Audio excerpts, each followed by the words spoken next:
Highlife Music na September 1976 I made our first album Ghana for Messiah. Ndị mmadụ bịafụ Oliver De Coque ha sị na anyị bụ ndị Cameroon oge ha ga-enwe Prince Mbara oge ha ndị asị gasị wee bịa na anyị bụ ndị Cameroon onye Cameroon ji asụ Igbo tụọ ilu niile anyị na-atụ oge ahụ ka De Coque si wee bata bụ na Aba Enyimba ka enyerie afa De Coque Oliver De Coque onye na-azụta okwe Oliver dịka okwe ọ na-abịa egwu ekpiri so ndị aba Oliver De Coque from there goes Oliver De Coque mgbe egwu ekpiri ka afọ ha si wee bido na Aba ngwa etu aka De Coque si wee bata n'afọ anyị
anyị ba studio anyị ji rekọd anyị ga-ebe oge ahụ ka eke ọha gbagbara ọkụ anyị kọmpozu egwu kedu ege erere anyị rekọd na anyị onye ga-abụ dị level on anyị enwerọ anyị dịkwa anyị dịbụ maka bansị na rọchasị ị ga-eti kwasadebe ị ga-eti ka ike gaspasta gịnị ka Oliver ji wee banye Olumo Records ụfọdụ amara Olumo Records ahụ bụ ya na-erekọd Jacob Oluwele ebe ahụ Oliver na-akpọ gita oge a kracha ndị be anyị niile onweghị ndị pụrụ enye anyị ohere ka anyị mee rekọd ewejekwuo Olumo mgbe esi ọga na ya na-etikwana egwu ya na-akwụkwọ n'egwu Olumo sị Oliver I know you as a guitarist I don't know you as a singer because I just give me a break that chance was okay anyị wetara na deka wee debio mee that sign inside Deka wụga mechazawa Ivory Afroducer okay. Ebe ahụ ka anyị mee that record anyị nọzi n'ime ime rekọd a Wọle bụ maneja Olumo mgbe ahụ fon adịghị ọnụ gbara ọsọ bịa kpọọ Olumo si bịa gaa na studio ka efu ihe na-eme ebe a Olumo bịakwunye aka Oliver na you be this ọ sị ọgana mi o record under 3 months 80,000 copies mgbe anyị emegide ego adịgo Oliver wee gbu isi ebe ọ bụ na Olumo Record lechara ya anya wee nabata ya na onwe ga-ahapụ Oliver Olumo Record etu a ka anyị si ndị rekọd Olumo Record Messiah Abada funny identity ka anyị bụrụ ibe ndụ opportunity ha egwu niile ahụ under Olumo Record etu a ka o siri bido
Epurobios Igwe Ejenga Ugwumba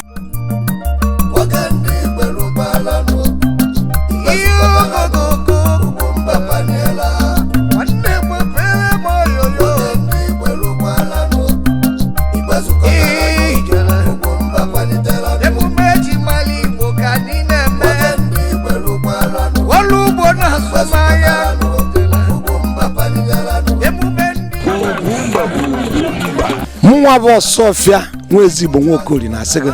ife abụ Ugwumba gbanụ mbọ ka unu na-ekiri Ugwumba ebe anọ ọ ezigbo ife ka ọ bụla anyị ya ọ ga-akwado ka na-emekọ ọnụ maka ọdịmma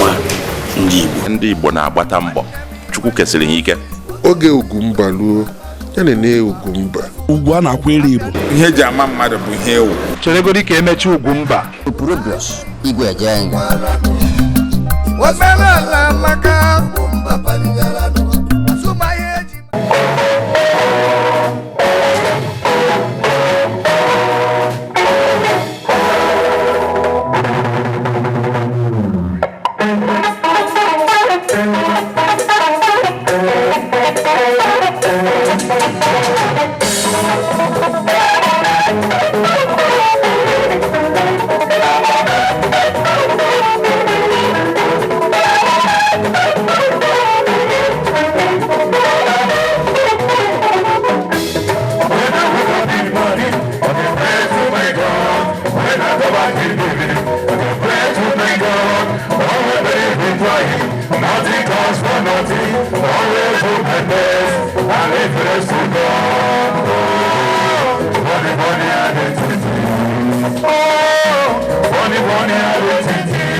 Thank you.